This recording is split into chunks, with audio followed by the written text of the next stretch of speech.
మీరు ఎంత కష్టపడినా ఎదగలేకపోతున్నారు ఎందుకో తెలుసా? మీ టాలెంట్లో తప్పు లేదు. మీ పక్కన ఉన్న వాళ్ళని ఒక్కసారి గమనించండి.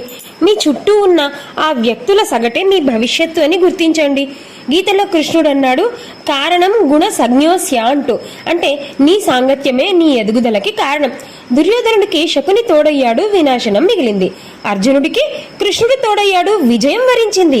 నీ పక్కన ఉండి నీకు సలహాలు ఇచ్చేది నిన్ను నిరుత్సాహపరిచే శకునా, లేక నీకు మార్గదర్శనం చేసే కృష్ణుడా?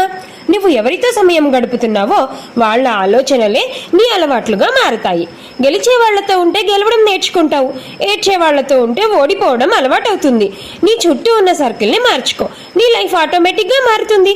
నీ తోడు నువ్వు జాగ్రత్తగా ఎంచుకో అంటున్నాడు కృష్ణుడు. మీ సర్కిల్లో మీకు స్ఫూర్తినిచ్చే ఆ ఒక్క వ్యక్తి పేరును కామెంట్ చేయండి. మరిన్ని గీతా సత్యాల కోసం ఇప్పుడే సబ్స్క్రైబ్ చేయండి.